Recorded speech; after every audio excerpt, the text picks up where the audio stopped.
La mensuelle de Nevers Agglomération, une émission présentée par Olivier Guillaume.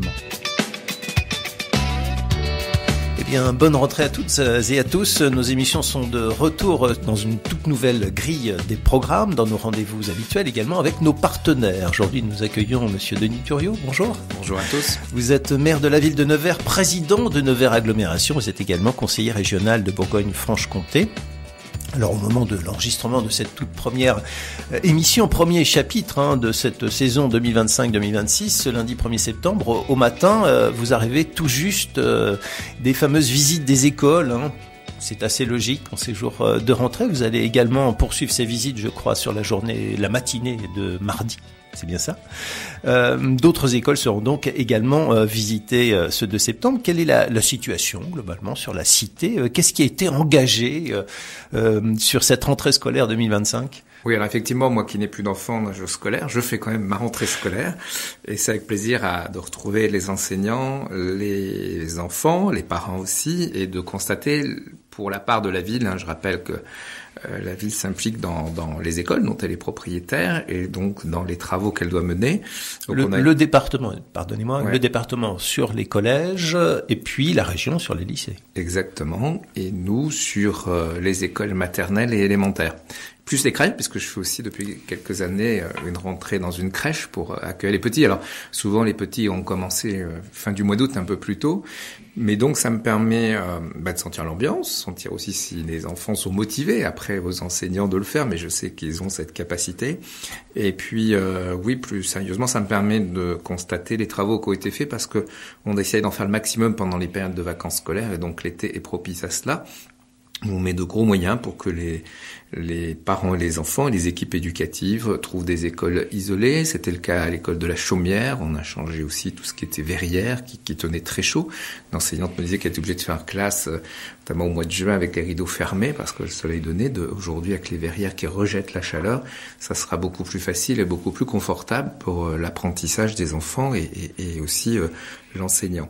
Donc voilà, j'ai visité plusieurs écoles. Vous avez raison, je vais le refaire demain puisqu'on a l'avantage de recevoir Madame la rectrice qui vient de Dijon. Donc on pourra rencontrer plus d'enfants et plus d'écoles, même si je le dis tout au long de l'année, je prends le temps d'y retourner. Parfois si j'ai un conseil d'école, même si j'ai des élus qui me représentent, et participer à des déjeuners avec l'équipe éducative qui le souhaite. Ça me permet de revoir les enfants aussi. Donc voilà, je pense que le rôle d'un maire dans une ville pour les petites classes, on va dire cela comme ça, qui sont pour moi l'essentiel. Ça ne veut pas dire que le reste ne l'est pas, mais il paraît qu'on apprend beaucoup de choses ou qu'on n'apprend pas beaucoup de choses, parfois en comportement, dès les plus petites classes, et que si on veut faire évoluer une société qui perd un peu ses repères et ses valeurs, je pense que le rôle des enseignants est primordial.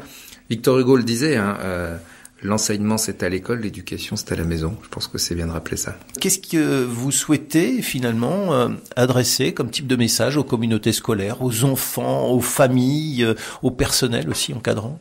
Alors pour les enfants, de leur dire que c'est une chance d'apprendre et qu'il y a énormément de pays, je sais plus le nombre d'enfants, je l'ai plus en tête, qui n'ont pas cette chance-là d'aller à l'école et que parfois ça peut être vécu pas comme une punition, mais comme quelque chose de pas toujours très engageant. C'est une erreur et on s'en aperçoit souvent après et parfois trop tard. Donc voilà, l'apprentissage qu'on dispense dans notre pays, il est une chance énorme pour l'avenir de tout un chacun.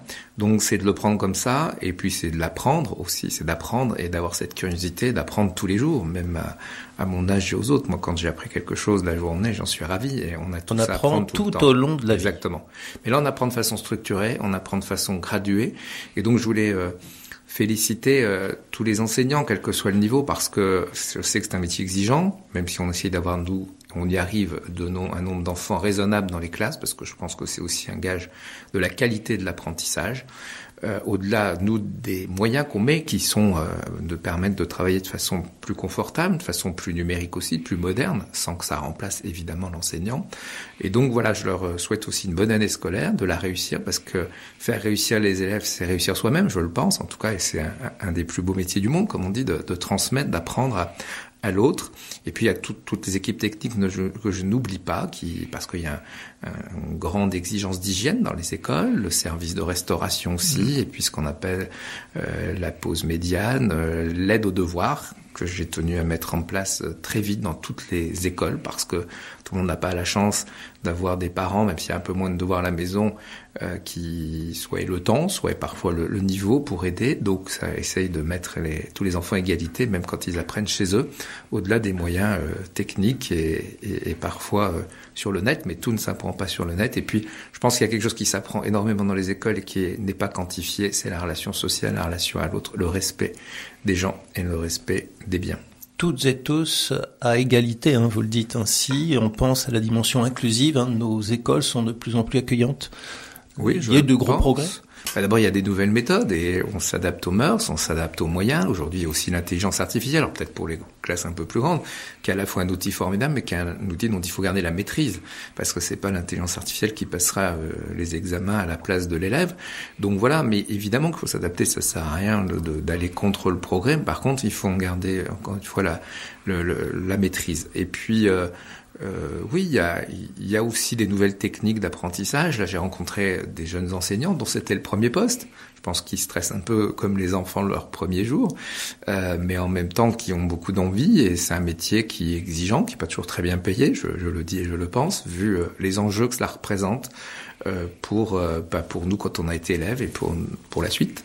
Derrière les personnes qui ont entamer leur vie professionnelle. Puis je n'oublie pas aussi les formations professionnelles, techniques, parce que on a de plus en plus besoin, et la volonté de former que des gens qui aient tous le baccalauréat général et tertiaire, on a vu ce que ça donnait en termes de chômage, alors qu'il y a besoin de beaux métiers manuels qui ont autant de reconnaissance à avoir que les autres. Donc c'est important. Et puis évidemment, je n'oublie pas un petit clin d'œil à tous les étudiants, puisque Nevers est devenu, et va continuer de devenir, enfin quand je dis Nevers, c'est l'agglomération, de plus en plus une ville universitaire. Peut-être pouvez-vous également, Monsieur Thuriot, nous partager quelques impressions estivales, un premier bilan, peut-être, de cette période de grandes vacances 2025 sur l'agglomération neversoise. Je n'ai pas encore tous les chiffres. Bon, les gens arrivent à partir en vacances. On entend parfois l'inverse et on voit, parfois ils partent moins longtemps. Mais voilà, moi je suis aussi content de pouvoir proposer pour ceux qui partent pas du tout, ceux qui partent un peu mais qui du coup revenaient, ça n'existait plus, Nevers-Plage. Aujourd'hui, avec 2 mois de Nevers-Plage, ça permet à chacun d'aller y mettre les pieds. Donc des concerts à la restauration, aux activités proposées, je pense que ça a eu beaucoup de succès. Alors évidemment que c'est une activité tributaire du climat. L'eau, il n'y en a pas eu beaucoup cette année dans la Loire parce qu'elle était très basse. Des fois, il y en a trop, c'est compliqué, mais c'est la nature et il faut l'accepter. La nature, elle n'a pas de télécommande pour la diriger. Donc voilà, c'est ainsi, mais c'est vraiment très agréable de mettre même les doigts de pied dans l'eau de la Loire, qui est évidemment contrôlée par l'Agence régionale de santé très souvent et nous donne l'autorisation. Et puis derrière cela, il y a eu, je pense, il y aura une bonne fréquentation, même s'il y a eu des hauts et des bas en termes de météorologie, mais c'est de plus en plus là un peu partout l'été. Il fait trop chaud, il pleut beaucoup, mais globalement, je pense que quand on aura les chiffres, évidemment, on les communiquera.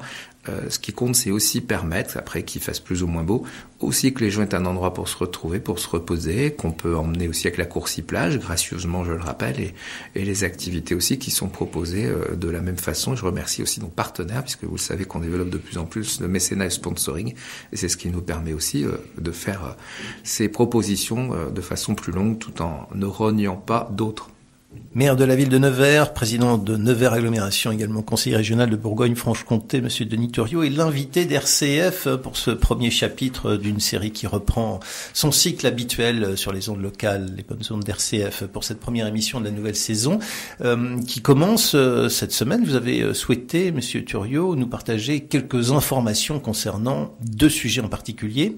On va commencer avec la nouvelle crèche multi-accueil adaptée aux horaires atypiques, nouvel équipement situé, si je ne me trompe, 3 avenue Patrick Guillot, c'est bien ça, juste à côté du centre hospitalier Pierre Bérégovoy à Nevers, destiné à accueillir 32 enfants. 31 pour l'instant. 31 pour l'instant, mais le projet inclut d'ores et déjà la possibilité d'une extension. Alors, oui. Racontez-nous la naissance et la construction de ce projet, dont la première pierre a d'ailleurs été posée il y a tout juste un an. Exactement, et puis la rentrée permet d'accueillir d'ores et déjà des enfants dans cette crèche. On va l'inaugurer prochainement de façon plus officielle. Écoutez, c'est un bel exemple, je pense, de partenariat public-privé tel que je l'évoquais tout à l'heure, puisque nous avons travaillé déjà avec le centre hospitalier que je préside pour voir si l'hôpital avait besoin d'une crèche uniquement pour les enfants des personnels hospitaliers. Il s'est avéré que non, mais qu'évidemment, il y avait une part importante, une vingtaine de places ont donc été réservées avec un tarif spécial aidé par la ville de Nevers, qu'on appelle des berceaux, dans une crèche. Donc 20 berceaux sont affectés aux travailleurs du centre hospitalier, parce qu'il n'y a pas que les soignants, évidemment, il y a aussi la partie technique. Et puis, pourquoi il y avait ce besoin-là? Parce que c'est aussi un facteur d'attractivité pour recruter à l'hôpital, parce qu'on parle souvent de ce qui ne va pas, et principalement les urgences, qui sont allées mieux cet été. Vous avez beaucoup moins entendu parler des urgences. Donc, tant mieux. Et pour le reste, il y a énormément de services qui travaillent très bien et qui vont bien, et on essaye tous d'y veiller, chacun dans nos rôles. Mais il manquait cette source d'attractivité qui, parfois, faisait que certains personnels allaient ailleurs parce qu'ils avaient des problèmes de petite enfance. On sait aussi, parce que c'est beaucoup pratiqué dans les pays scandinaves, quand vous avez une crèche sur place, ça limite l'absentéisme. L'enfant est quand même mis, même si, voilà, évidemment, faut pas qu'il ait de bobologie majeure ou de choses qui sont transmissibles. Mais effectivement, c'est aussi un vecteur dans ce domaine. Et puis, il y aura les 11 places, enfin, il y a les 11 autres places, à la fois pour la ville de Nevers, puisqu'on a, et c'est tant mieux, des listes d'attente sur nos autres crèches. Je rappelle aussi que, si je me trompe pas, nous sommes la seule commune sur l'agglomération à des crèches. Et donc, voilà, c'est peut-être un sujet à travail d'agglomération à terme. Étoffer l'offre d'accueil de ces enfants en bas âge. Il y a aussi quelques offres privées, mais ça vient aussi étoffer avec une amplitude horaire qui n'est pas celle des autres crèches. C'est-à-dire qu'on est sur 15h30, de 6h du matin à 21h30, qui correspond à pas mal d'embauches ou de toute la semaine, de départs. Lundi, vendredi. Toute la semaine, exactement. Il y aura juste 4 semaines de fermeture et 2 ponts et 2 journées pédagogiques. Donc voilà, c'est intéressant. Ça a permis de créer aussi 13 équivalents temps plein. Je n'oublie pas aussi les autres crèches privées. Il y en a qui sont complètement privées aussi. Je crois qu'il y en a une qui ouvre aussi en horaire atypique, mais c'est très bien. Parce qu'il y a beaucoup plus de professions, même au-delà du soin, qui ont besoin d'horaires différents. Et puis, écoutez, ça a été très économe pour l'argent public, puisque ça a été porté par un projet privé. Enfin, le projet, on l'a porté, on l'a proposé. Et le terrain appartient à la ville. Alors exactement, il y a eu un échange avec l'hôpital, il y a eu une acquisition de terrain à bas coût pour la ville de Nevers, qui en contrepartie a aidé à baisser le prix des berceaux pour le personnel hospitalier. Et puis donc ça permet effectivement de mettre à disposition des habitants, des employés. Il y a aussi les zones commerciales proches, donc ça peut aider des parents aussi.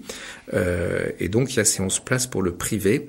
J'ajoute que si ça marche très bien, ce que je pense et ce que je souhaite, et ça sera bon signe aussi pour les naissances à Nevers et dans la région, on a prévu l'extension, donc on a le terrain qui est prêt, sans difficulté, sans remise en cause du bâti évidemment tout neuf, pour créer jusqu'à une 60aine de places au total si on le voulait. Donc voilà, ça sera... On peut doubler la capacité. Exactement, donc c'est une façon pour nous de limiter le coût d'investissement de départ, de le rentabiliser, et puis on verra ce que ça donne. Et effectivement, le bâtiment après sera rendu à la ville de Nevers après 25 ans sur ce terrain-là qui lui appartient, et sachant que dans l'intervalle, nous aurons un loyer annuel de 30 000 € sur 25 ans, qui est le prix de la redevance qu'on a accepté pour essayer de trouver un équilibre pour tout le monde.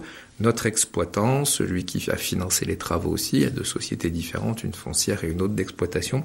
Et donc c'est important, c'est une offre nouvelle, c'est vraiment une offre nouvelle sur le territoire, et j'espère que nos habitants, évidemment, ceux qui travaillent à l'hôpital, sauront s'en emparer. Pour les enfants de 2 à 4 ans. Exactement, avant l'école. Cette crèche à horaire atypique a-t-elle déjà un nom ? Alors, elle est portée par les Petits Chaperons Rouges. Qui est une société ? Exactement, ouais. Privée, qui en exploite d'autres, dans des grandes villes notamment. On a un comité de pilotage, comme on a fait avec le groupe SOS maintenant, qui gère Daniel Benoît, et aussi la Roseraie. Et donc, ça nous permet de participer aux grandes orientations, de veiller à ce que tout se passe bien. Vous savez que c'est un secteur, soit les personnes âgées, soit la petite enfance, qui a parfois fait parler de lui, mais il y a des moutons noirs dans tous les domaines. Nous, on fait confiance à des gens qui sont des professionnels, qui ont plutôt une bonne réputation. Et effectivement, on assume notre responsabilité d'accompagner, pas de surveiller, mais d'accompagner ce qui s'y passe. Et donc, vous avez raison, il faudra peut-être qu'on lui donne un petit nom, on n'a pas encore décidé. Pour l'instant, c'est la crèche à horaire atypique à côté de l'hôpital, on va pas dire de l'hôpital, parce qu'il y a d'autres berceaux, je l'ai dit, mais à côté de l'hôpital. Et donc, voilà, on est, je pense qu'on remplit une offre qui était vraiment très en attente depuis très longtemps. Sujet ancien, voilà, qui se concrétise aujourd'hui. L'autre sujet que vous souhaitiez éclairer dans cette émission de rentrée, c'est la situation de ce bâtiment, le Gonzague, qui a subi un effondrement en juillet dernier. Je crois que c'était le 18 juillet peut-être. Exactement. 18 juillet dernier, effondrement partiel. Et donc, grande inquiétude, évidemment, sur la cité, parce que ce bâtiment est situé à l'angle de la rue Sabatier et de la rue des Ouches, en cœur de ville, à proximité du Palais Ducal, la mairie, et puis de la place Carnot. Vous nous rappelez les faits, et puis racontez-nous ce qui s'est opéré au fil du temps jusqu'à aujourd'hui. Et le 18 juillet, il y a eu l'effondrement, heureusement, intérieur des planchers du bâtiment Le Gonzague, que nos anciens ont connu, qui était un bar, à l'angle de la rue Sabatier et de la rue des Ouches, donc vraiment dans le bas de la place Carnot. C'est un bâtiment qu'on savait vétuste. La mairie n'est pas restée les bras croisés, je vais y revenir. Mais en tout cas, on a fait ce constat. Évidemment, il y a des équipes canines qui sont passées. Bon, ça n'était pas squatté. Évidemment qu'il n'y a pas de victimes. Bon, tant mieux, il n'y a pas eu de victimes. Tant mieux, il ne s'est pas effondré sur les autres. Et le risque, c'est qu'il s'effondre, mais en emmenant les maisons du dessus, y compris ce qu'on appelle la maison à colonnes, oui, qui appartient à la ville de Nevers. Donc une réelle difficulté. Je vois parfois des gens qui réagissent en disant mais la ville laisse tomber son patrimoine. Ça n'est plus le patrimoine de la ville. Il avait été acheté dans les années 90 pour qu'il n'en soit rien fait. Et donc moi j'ai décidé de le vendre avec un certain nombre de bâtis de cette rue qui étaient en désespérance en 2021. Et il a été vendu une première fois à un agent immobilier qui l'a revendu à 2 personnes, donc qui devaient faire des travaux et des appartements, je crois. Bon. Nous avons été alertés par des chutes de pierres en 2023. Nous avons demandé aux propriétaires de faire leur rôle. Ça n'est pas à la ville de se substituer. Dans l'absolu, la ville n'a pas le droit d'intervenir sur des biens privés. Et si je ne souhaitais pas le garder pour la ville de Nevers, c'était pour ne pas mettre sur le dos des contribuables des frais énormes. Donc voilà, et ces gens-là, ils ont acheté en toute connaissance de cause à un prix très bas de 35 000 €. Mais c'est le problème quand on achète bas, on sait qu'on a des investissements à faire. Sinon, vous achetez le prix important. Mais là, il y a défaut de gestion. Enfin, les travaux n'ont pas... Ils n'ont pas fait un minimum de travaux qu'on leur avait demandé. Nous les avions convoqués plusieurs fois depuis 2023 avec la Socotec, organisme de contrôle, pour pouvoir aller à l'intérieur. Moi, je n'ai pas le droit de rentrer sauf vraiment péril absolu à l'intérieur d'un bâtiment. Quand je dis je, c'est la ville évidemment, parce que la propriété privée est un droit absolu. Et donc, on n'a pas pu faire les examens à l'intérieur de ce qui se passait, le diagnostic. Et puis, in fine, le 17 juillet, j'ai émis un titre pour recouvrer une astreinte à leur encontre, puisqu'ils avaient une astreinte pour faire ces travaux de confortement qui leur auraient coûté bien moins cher, de 40 000 €, je le dis. Aujourd'hui, on en a 50 000 au montant maximum que je mets en recouvrement par le biais du Trésor public, parce qu'il n'y a pas de raison. Et puis tout cela a coûté de l'argent. Aujourd'hui, alors on me dit ça risque de tomber à un moment à l'autre, évidemment, c'est pour ça qu'on a sécurisé au maximum et donc rendu très compliqué l'accès sur la butte de Nevers. La première réaction, pardonnez-moi, c'était d'envisager la disparition de ce bâtiment. Oui, d'ailleurs, si j'étais un peu cynique, je dirais que quand ça tombe tout seul, ça coûte moins cher que quand il faut le faire tomber. Mais évidemment, il faut être sûr que ça tombe sur personne et que ça dégrade rien. Bon. Écoutez, tant mieux, comme ça on a maîtrisé les choses. C'est un coût de l'ordre de 27 000 €. La ville de Nevers a avancé, parce que là, il n'y avait pas le choix, il n'y avait pas tergiversé, mais évidemment que je demande aux 2 propriétaires en indivision de rembourser. Donc là, aujourd'hui, on est certain que ça peut pas tomber plus bas, enfin, il n'y a pas de danger. Non. Alors, l'important, c'est qu'on ait réouvert la circulation, la rue Sabatier, qui était vraiment problématique pour les commerces, la faïencerie, l'accès aux offices de tourisme et l'accès à la butte pour les habitants ou les touristes. La deuxième chose, c'était de pouvoir faire en sorte de rouvrir la rue des Ouches, au pied des remparts, et donc on avait fermé avant la rue du Petit Château. Oui. On l'a réouvert en enlevant les bornes qui étaient fixes, quitte à en remettre des éphémères, et ça permet aussi à chacun qui a des garages, qui doit circuler, d'aller dans cette rue des Ouches aussi. Donc aujourd'hui, je vais vous dire, on a un peu plus de temps, finalement, et donc ce temps, je vais le mettre à profit pour éviter de laisser aux Neversoises et Neversois d'avoir à supporter un coût pour autrui qui serait sans doute de l'ordre de 500 000 €. On attend les chiffrages plus précis. et j'enverrai le tout, évidemment, au propriétaire. Quand on est propriétaire, faut le savoir, il suffit pas d'acheter pas cher, ça, tout le monde, enfin, beaucoup de gens pourraient le faire, mais il faut entretenir son bien, il faut faire les travaux nécessaires et de confortement. Cela s'ajoute à la difficulté, c'est que la maison dessus repose sur celle d'avant, il est un propriétaire privé qui lui a fait des travaux, et je pense qu'une partie de ces travaux de confortement qui a concerné l'immeuble Gonzague a empêché qu'il tombe, je pense. Et puis il y a nos propres bâtiments de la ville de Nevers, il ne s'agirait pas qu'ils descendent d'un coup. Donc voilà, on essaye de gérer au mieux et de voir comment peut-être un grignotage, finalement ça serait peut-être pas un effondrement, mais un grignotage qui coûte moins cher, qui est beaucoup plus précis, pourrait être entrepris, mais à la charge des propriétaires. L'un d'entre eux avec qui j'ai du dialogue me dit qu'il est prêt à faire un prêt, il travaille, bon, je ne sais pas dans quelle mesure il aura ce prêt. L'autre refuse tout dialogue, on a même été le chercher par les services de police, je ne sais pas de l'interpeller, mais en tout cas de lui demander de discuter et de prendre ses responsabilités, comme on dit. Donc la situation n'est pas simple, mais je voulais dire déjà parfois des commentaires en disant la ville qui a tout payé, bien sûr, mais à ce moment-là, je vais vous demander plus d'impôts, c'est pas l'idée. Donc en tout cas, pas pour entretenir les biens des autres. Et puis quand on achète, écoutez, il faut être responsable. Et dans la vie, je sais que c'est de moins en moins le cas, mais quand on fait un choix, il faut assumer les conséquences. Très bien. Merci pour un éclairage de rentrée sur ces deux sujets, la crèche multi-accueil qui ouvre donc aux enfants de 2 à 4 ans à proximité du centre hospitalier Pierre Bérégovoy à Nevers sur des horaires atypiques et puis point de situation sur ce bâtiment, le Gonzague qui a subi cet effondrement en juillet dernier, donc affaire à suivre, j'ose dire. Avant de conclure, quels sont les rendez-vous qui vous attendent dans les prochains jours, les prochaines semaines? Quels sont les temps forts à ne pas louper? Écoutez, il y a beaucoup de choses. Il y aura notamment la maison des étudiants fin d'année, pour que nos étudiants puissent se retrouver. On continue d'avancer sur ce qui reste d'opérationnel et de terrain libre sur le site Cobalt, et notamment une nouvelle résidence universitaire et enfin ce fameux restaurant universitaire interentreprise. Et puis évidemment quelque chose dont je me réjouis pour les sportifs en tout genre, évidemment ceux qui courent mais pas que, c'est la rénovation du stade Léo Lagrange qui se fera en étapes, mais en tout cas qu'on ait d'ici la fin de l'année une vraie piste d'athlétisme digne de ce nom pour des compétitions régionales, voire même nationales, puisque c'est le choix qu'on a fait. J'avais rendez-vous avec la ministre des Sports le 9 septembre, c'est un peu décalé, mais l'idée c'est d'être reconnu et puis qu'on continue dans l'entretien de nos équipements. On a encore quelques églises à rénover. Et puis le quartier du Banlay.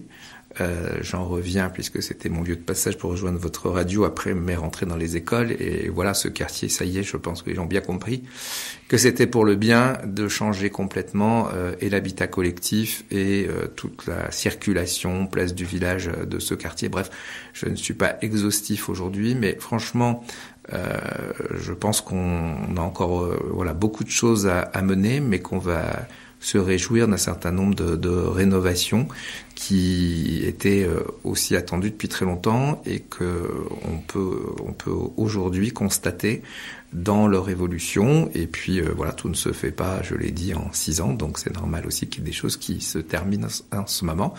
Et puis une dernière chose, Nevers Agora, évidemment pour la foire exposition, un peu différente cette année puisqu'elle est fin septembre, avec l'inauguration aussi, et puis le fameux concert de Santa le 19 octobre. Je sais qu'il n'y a plus beaucoup de places, que la plupart ont été vendues, il a fallu quelques minutes. Quasi immédiatement.